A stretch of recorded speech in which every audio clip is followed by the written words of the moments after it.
अस्सलाम वालेकुम जी, कैसे आप सब खरीद से। मैं हूं मुनीर अहमद सिरात रियल एस्टेट एंड बिल्डर के प्लेटफॉर्म से। व्यूअर्स, आज का जो हमारा टॉपिक है वो ये है कि बहरी टाउन कराची में इन्वेस्टमेंट करने से पहले किन बातों का ख्याल रखना चाहिए।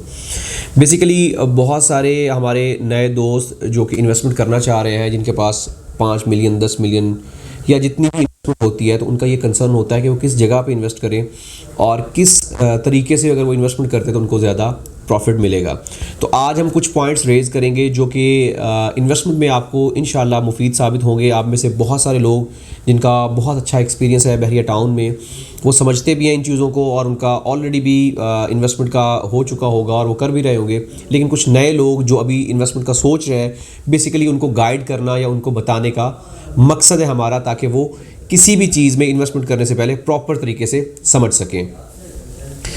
इन्वेस्टमेंट में एक चीज़ बहुत है कि आप जो इन्वेस्टमेंट कर रहे हैं वो कैसी जगह पे कर रहे हैं। आया कि वो ऐसी इन्वेस्टमेंट है जो कि आपके लिए फ़ायदेमंद होगी या नहीं होगी। बहरी टाउन कराची में एक चीज़ हमेशा जो है वो लोगों को परेशान जिसने किया है, जिसकी वजह से लोग डिस्टर्ब हुए हैं, वो है of ground property, unsafe area या डिस्प्यूटेड एरिया।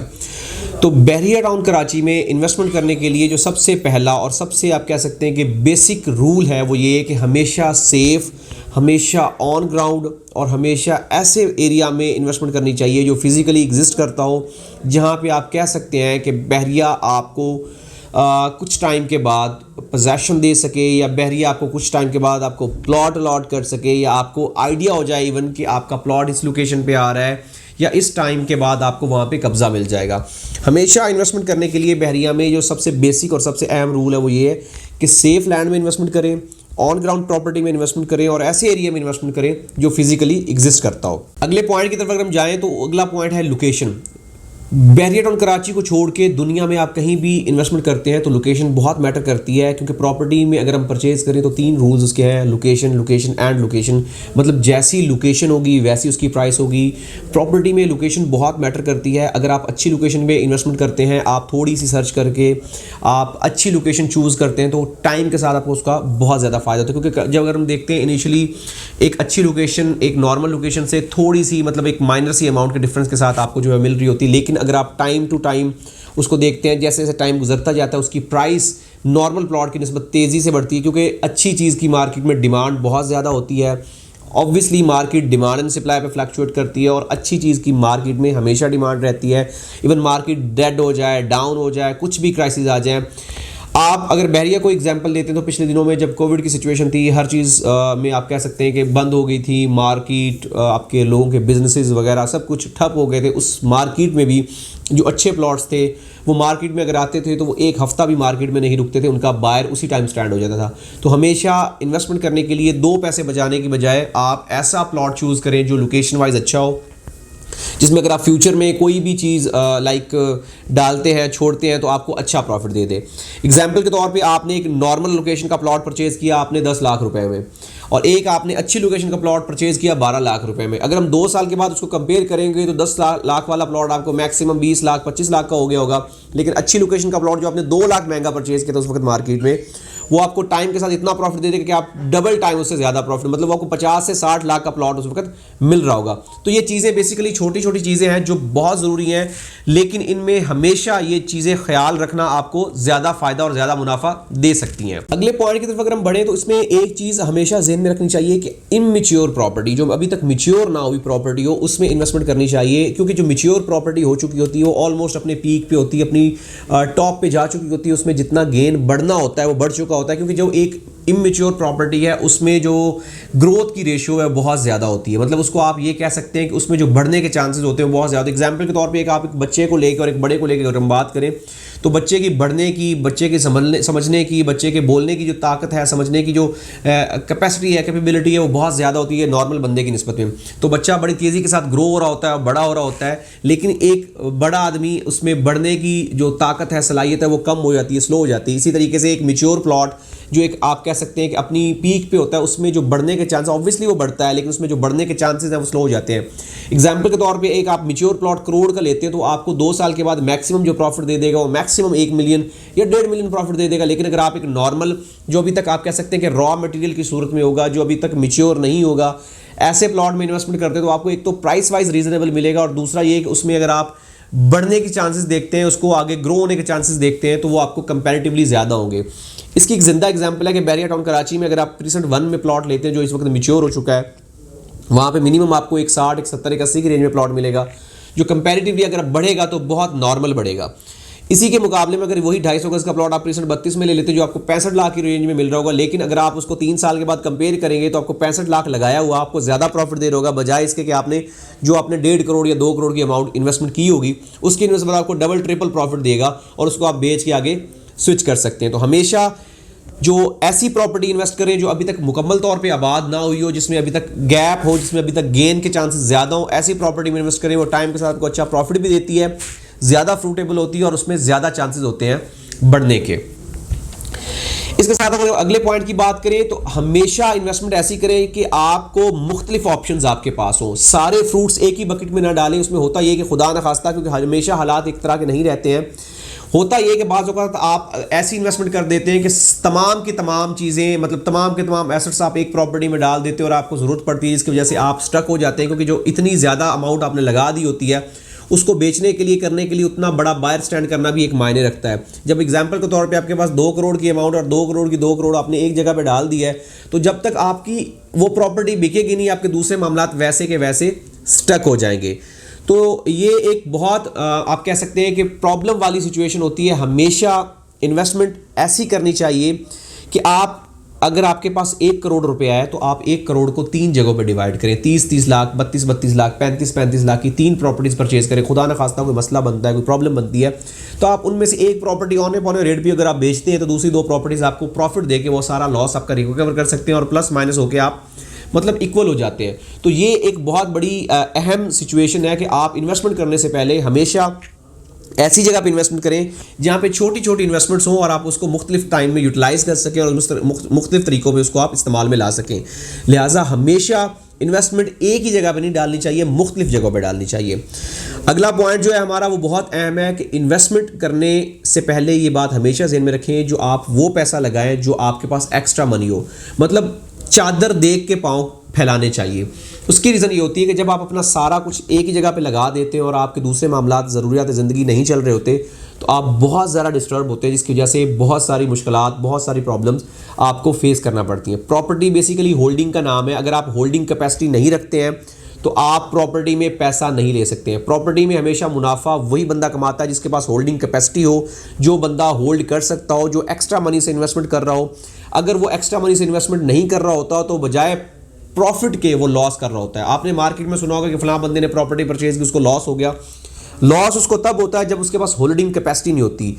प्रॉपर्टी दुनिया का वाहिद बिजनेस है जिसमें लॉस नहीं है अगर आप होल्डिंग कैपेसिटी रखते हैं तो। अगर आप किसी प्रॉपर्टी को होल्ड कर सकते हैं लंबे टाइम के लिए, आपके पास एक्स्ट्रा मनी है, मार्केट में अप्स एंड डाउन आते रहें, आपके ऊपर कोई फर्क ना पड़े। सपोज एक मार्केट नीचे है, अब एग्जांपल के तौर पे 2014-2015 में जिस बंदे ने बैरिया टाउन में प्रॉपर्टी परचेज की, दरमियान में बहुत ज़्यादा पीक पे डाउनफॉल आया, बहुत ज़्यादा पीक पे मार्केट गई, उसने कोई मतलब रिएक्ट ना किया। अभी मार्केट अपनी मतलब कह सकते हैं कि जोबन पे थी, जुनून पे थी, तो इस वक्त मार्केट में उसने अच्छा प्रॉफिट कमा के आराम से निकल गया। मतलब प्रॉपर्टी हमेशा प्रॉफिट में होती है उस बंदे के लिए जिसके पास होल्डिंग कैपेसिटी है। तो हमेशा इन्वेस्टमेंट करने के लिए अपना जो साइड पॉकेट है वो लगाएं, बजाय इसके कि अपने तमाम एसेट्स लगा के आप स्टक हो जाएं। जब आप अपने तमाम एसेट्स लगाते हैं तो आपकी ज़रूरियात ज़िंदगी भी तो है, दूसरे मामलात भी, जिसकी वजह से आप स्टक हो जाते हैं। फिर आप जब आप प्रेशर में होते हैं तो आप अपने आपको जो है नुकसान में करके सस्ती चीज़ें बेच के लॉस कमाते हैं। तो हमेशा ऐसी इन्वेस्टमेंट करें जो आपके लिए एक्स्ट्रा मनी से और जो आपके लिए फायदेमंद हो। नेक्स्ट पॉइंट की तरफ अगर हम बढ़े तो नेक्स्ट पॉइंट में ये है कि हमेशा मिनिमम इन्वेस्टमेंट मैक्सिमम गेन वाली इन्वेस्टमेंट करिए, जिसमें आपको मिनिमम बजट लगाना पड़े और मैक्सिमम गेन हो। ऐसी प्रॉपर्टी चूज़ करें जो अभी तक आप कह सकते हैं कि इनिशियल स्टेज पे हो, जो अभी प्रॉपर्टी ग्रो हो रही हो, या अभी वो प्रॉपर्टी आप कह सकते हैं कि अगर आपके पास टाइम है, आप इन्वेस्टमेंट का पर्पज़ कर रहे हैं, तो ऐसी प्रॉपर्टी में लगाएं जो अभी तक बढ़ने की आप कह सकते हैं कि सिचुएशन में हो। तो हमेशा ऐसी चूज प्रॉपर्टी करें जिसमें आपको इन्वेस्टमेंट कम करनी पड़े लेकिन आपका प्रॉफिट मार्जिन ज़्यादा हो। तो बजाय इसके कि आप 2 करोड़ लगा के 20 लाख कमा रहे हैं, उससे बेहतर है कि आप 50 लाख लगा के वही 20 लाख कमाएं। तो हमेशा ये कैलकुलेशन आपको ज़हन में रखनी चाहिए कि कौन सी जगह पे अगर आप इन्वेस्टमेंट करते हैं तो आपको कम पैसा लगाना पड़ेगा और आपको ज़्यादा प्रॉफिट आएगा। और बाज़ औक़ात लोग ये होते हैं कि वो कहते हैं कि हमें बनी बनाई प्रॉपर्टी या हमें ऐसी प्रॉपर्टी चाहिए जो कि बहुत मैच्योर हो चुकी हो, वहाँ पर हम इन्वेस्ट करें। वहाँ पर इन्वेस्टमेंट आपको ज़्यादा होती है लेकिन आपको प्रॉफिट कम होता है। अगेन बात वही आ गई कि वो मैच्योर प्रॉपर्टी होती है। लेकिन आप अगर ऐसी प्रॉपर्टी में लगाते हैं, जो अभी तक प्रॉपर्टी इनिशियल स्टेज पे होती है वहाँ पे आपको इन्वेस्टमेंट कम करनी पड़ती है, लेकिन सेम टाइम में आप ज़्यादा प्रॉफिट लेके निकल जाते हैं। तो हमेशा ऐसी प्रॉपर्टी चूज़ करें जो आपको कम बजट लगाने पर ज़्यादा प्रॉफिट दे। उसके साथ साथ अगर अगली पॉइंट की बात करें तो हमेशा ऐसी प्रॉपर्टी को चूज़ करें जो लैंडमार्क्स या मुख्तलिफ मशहूर मकामात के करीब हो। एग्जाम्पल के तौर पे grand Jamia mosque, stadium, Eiffel tower, आपका एडवेंचर थीम पार्क, डैंजू या कोई भी दूसरे जो पॉइंट्स हैं बहरिया टाउन कराची में, उनके करीब जो भी प्रॉपर्टीज़ हैं वो हमेशा प्रायोरिटी पे रहेंगी, हमेशा आप कह सकते हैं कि टॉप पे रहेंगी। तो ऐसी प्रॉपर्टी को चूज़ करें जो लैंडमार्क्स के करीब हो, जो अट्रैक्टिव हो, जिनकी लोकेशन करीब हो, जो मेन जिना के ऊपर आ रही हो, जिसकी एक्सेस ईजी हो, जिससे आप पूरे बहरिया के साथ कनेक्टेड हो, जो कि मुख्तलिफ पार्क्स, इंटरटेनमेंट वाली जगह या कमर्शियल एरियाज़ के करीब आ रही हो। तो ऐसी जगह को चूज़ करें जो कि इन्वेस्टमेंट के लिए ज़्यादा अट्रैक्टिव होती है, क्योंकि ऐसी प्रॉपर्टीज़ हमेशा जो आप कह सकते हैं कि एक तरह से आपकी शो पीसेस की तरह होती है, जिनको कोई भी बायर किसी भी टाइम जो है वो अवेल कर सकता है और जिसको आप किसी भी तरीके से लेके आप आगे कंटिन्यू कर सकते हैं। अब आपको बताते हैं कि इन्वेस्टमेंट की मतलब ऑप्शंस कितनी है, मतलब कितनी तरह की इन्वेस्टमेंट है। एक होती है लॉन्ग टर्म इन्वेस्टमेंट और एक होती है short term investment. Long term और शॉर्ट टर्म इन्वेस्टमेंट के जो दो इन्वेस्टर्स हैं वो दोनों अलग अलग होते हैं। लॉन्ग टर्म के पहले हम डिस्कस करें तो लॉन्ग टर्म इन्वेस्टमेंट में ऐसी प्रॉपर्टीज चूज की जाती है जो कि आप कह सकते हैं कि सेफ हो, जिसमें किसी किस्म का भड्डा रोला या किसी किस्म का कोई मसला ना हो। इसमें आप छोटे बजट से लेके बड़े बजट तक की इन्वेस्टमेंट कर सकते हैं अपनी कैपेसिटी के मुताबिक। इसमें आप मैच्योर प्रॉपर्टी को चूज कर सकते हैं जो अभी इनिशियल स्टेज पे हो, उनको चूज कर सकते हैं। आप ऐसी प्रॉपर्टीज को चूज कर सकते हैं जो कमर्शियल्स हों, जो आप ऐसी प्रॉपर्टीज को चूज कर सकते हैं जो कि रेजिडेंशियल हो। आप बनी बनाई प्रॉपर्टीज को चूज कर सकते हैं। उसकी रीज़न ये है कि जब आपने 5 साल माइंड में लेके कोई भी प्रॉपर्टी चूज करनी है तो आप अपने बजट के मुताबिक कोई भी प्रॉपर्टी चूज कर सकते हैं, क्योंकि जब आप लॉन्ग टर्म इन्वेस्टमेंट करते हैं तो ऑब्वियसली जितना टाइम आप होल्ड करेंगे कैपेसिटी रखते हैं प्रॉपर्टी को, उतना प्रॉफिट ही आप गेन करते हैं उसके ऊपर। लिहाजा जो लॉन्ग टर्म इन्वेस्टमेंट है उसमें मैं आपको जो रिकमेंड करूंगा प्रॉपर्टीज, उसमें आपको बड़े प्लॉट्स रिकमेंड करूंगा कि जो बड़े साइज में प्लॉट्स हो, क्योंकि जितना बड़ा बर्तन होता है उसमें उतना पानी सम हो सकता है। तो जितनी बड़ी इन्वेस्टमेंट करेंगे, जितने कम बजट के ऊपर, वो आपको उतना ही प्रॉफिट देगी विद टाइम। दूसरी ऑप्शन है कमर्शियल प्लॉट्स की। कमर्शियल में इन्वेस्टमेंट जो होती है वो मिलियंस में होती है। जब आपको रिटर्न आता है तो वो मिलियंस में आता है। एग्जांपल के तौर पे आपने 1 करोड़ का प्लॉट परचेज किया तो आने वाले 5 साल के बाद वो आपका 5 करोड़ का अगर नहीं है तो आपका 4 करोड़ का पक्का होगा। मतलब आपको 400 से 500 गुना प्रॉफिट वो 4 से 5 साल में 100% देगा। उसके साथ साथ बनी बनाई प्रॉपर्टीज भी बहुत ज़्यादा जो है वो प्रॉफिट देती है। उसकी एक सबसे बड़ी रीज़न ये है कि एक तो वो रेंट आउट हो जाती है इजीली। आप रेंटेड प्रॉपर्टीज़ को मतलब उसके ऊपर रेंटल इनकम ले सकते हैं। उसके साथ साथ उसकी एक्चुअल वैल्यू जो कैपिटल वैल्यू वो भी गेन होती रहती है। इसलिए जो लॉन्ग टर्म इन्वेस्टमेंट है उसमें बड़े प्लॉट को चूज करें। अगर आपके पास टाइम है, आपके पास होल्डिंग कैपेसिटी है, आप 4 साल 5 साल 6 साल होल्ड कर सकते हैं। बड़े प्लॉट्स को चूज करें, कमर्शियल प्लॉट्स को चूज करें और ऐसी प्रॉपर्टीज को चूज करें जो कि यूनिक हो। उनके ऊपर बायर स्टैंड भी आसान हो जाता है और उनके ऊपर आप कह सकते हैं कि प्रॉफिट भी अच्छा होता है। सेकंड ऑप्शन है शॉर्ट टर्म इन्वेस्टमेंट की। शॉर्ट टर्म इन्वेस्टमेंट में ऐसी प्रॉपर्टीज चूज करनी चाहिए जिनके ऊपर बहुत ज्यादा डिमांड हो।